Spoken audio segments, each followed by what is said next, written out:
Doing well. Today I'm going to discuss you about the coagulation, but before that we should know that how blood remains in liquid state in our circulatory system and the mechanism done in our circulatory system. First, you also should know that what is coagulation. Coagulation is the conversion of soluble fibrinogen into insoluble fibrin strand. Okay, what is coagulation? Coagulation is a uh, soluble fibrinogen get converted into insoluble fibrin strand. Okay, fibrin strand. This is the coagulation, and this soluble fibrinogen is continuously releasing from our liver. Okay, that means it is present inside our blood, and as blood needs coagulation, this soluble fibrinogen is converted into insoluble fibrin strand. Now, we also know that our blood circulatory system is a closed circulatory system. Suppose this is our blood circulatory system. You should know about the very strange property of a vascular system is, suppose blood is flowing inside the circulatory system in liquid state.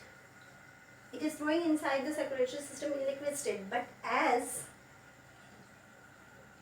soon as any rupture, if you rupture any part of your vascular system, what happens? Immediately within a second or within a minute, a semi-solid mass will be formed, and this semi-solid mass plug with this rupture and stop the leakage of blood from the circulatory system. How interesting property it is. Nature has made so organized function of the circulatory system that if any part of your blood vascular system is ruptured, you don't need any plug from outside.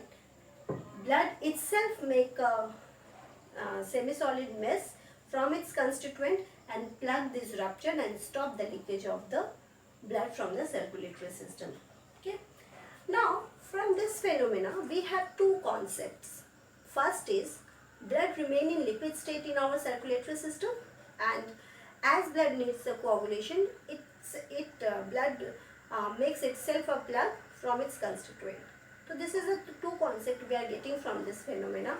First, we will discuss how blood remains in liquid state in our blood circulatory system, and it is very important. Okay, that means there's some mechanism which control or which check the coagulation inside the blood, because undue coagulation will stop the flowing of blood inside our circulatory system and it will cause death also. Okay, so let's start with a special or importance of tissue which is inside our capillaries, that is endothelial tissue. Okay, we all know endothelial tissue is an internal lining of our body, but it has a very biological importance in our capillary. See, this is our capillary, suppose. Okay, and this is the inner lining. This is the inner lining. This is our endothelial tissue. Okay, this is our endothelial tissue. This is a capillary I am making.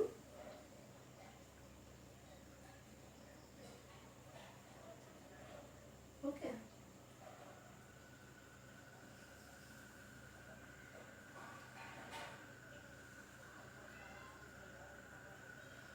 this is endothelial tissue. This is our healthy area where blood is flowing without any disturbance. But what happened? There should in very important mechanism here which stop the coagulation or which stops the aggregation of platelet inside. See, this is our endothelial tissue, or you can say this is our healthy endothelial tissue. Okay, healthy endothelial means what? Healthy endothelial can produce nitric oxide. Okay, it can produce nitric oxide. It can produce prostacyclin, that is PGI2, and also it can produce ADP diphosphatase. Okay, so these are the substances produced from the healthy endothelial tissue. And what are the mechanism of these chemicals which is produced from the healthy endothelium? See, suppose this is platelets.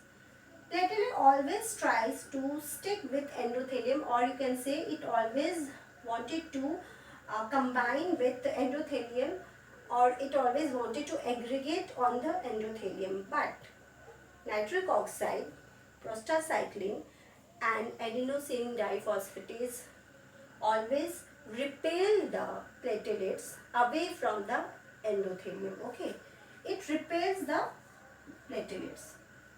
As it comes near the endothelium, these three substances repelled it, okay, from away from endothelium. How it happens? Platelets has so many receptors on its upper surface. Okay, platelets have receptors, and only in active state or in activated form of receptor, platelet can adhere with the endothelium, but these three substances inactivated the receptors present in the or present outside the platelet and makes the platelet in sleepy condition or in inactivated. Okay, this is the way how these three chemicals keeps the platelet away from the endothelium, or you can say this is anti-platelet agent, anti-platelet aggregating agent. Okay, this is the very important mechanism done in the capillary. Now, some more important protein also released from healthy endothelium. What are those? Healthy endothelium express heparin sulfatase. Heparin sulfatase. It is also very important protein produced or present in healthy endothelium. It has a special type of molecules. That is antithrombin 3. Okay. As any coagulating factor or any coagulation agent enters into this healthy area, what this antithrombin 3 do? It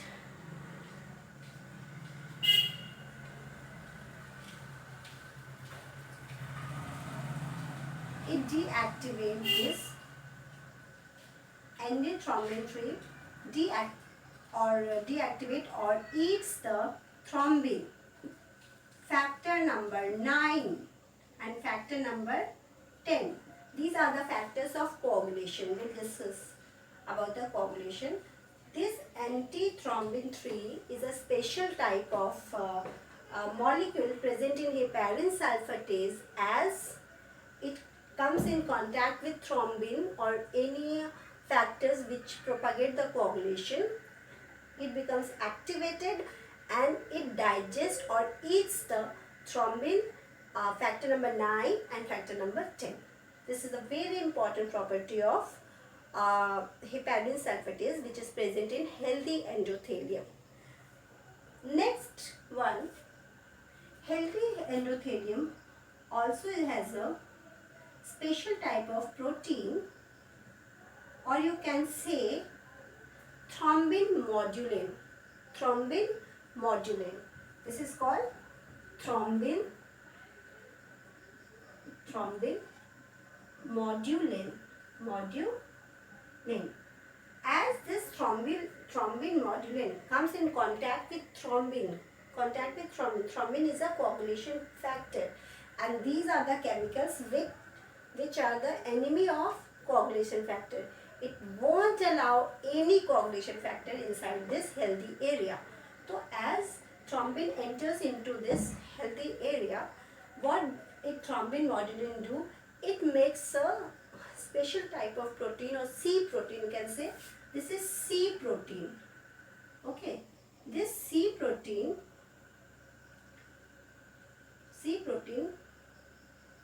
eats the thrombin, factor number 5 and factor number 8. Okay, factor number 5 and factor number 8. In this way, I am making this drawing very clear. I hope you will understand this. Okay, now it is a special type of protein that is called thrombin modulin. When thrombin modulin comes in contact with thrombin, it produces a special type of, suppose this is, as it comes in contact with thrombin, it makes special type of protein, or you can say C protein, which digests the factor number 5 and factor number 8. Okay, it eats the factor number 5 and factor number 8. So this is the way how healthy endothelium undercheck the coagulation. It keeps away the coagulation factor from the healthy area, from the healthy capillary. Okay, so in this way coagulation cannot be happen inside the healthy capillaries. Okay, one more thing, platelets, there is an extracellular matrix outside the capillary, and platelets always tries to bind with this extracellular matrix, but this healthy endothelium tissue acts as a partition between the extracellular matrix and platelets. That means it is a biological partition between extracellular matrix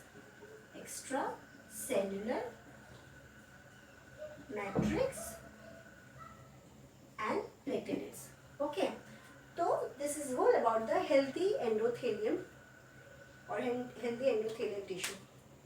You also should know about the size of platelets. The size of platelets is 2 to 3 microns. Okay, 2 to 3 micron, and the size of the RBC is 8 to 9 microns. That means you can put 3 platelets inside one RBC. Okay, and the lifespan of platelet is 8 to 10 days. These are the important things you should know about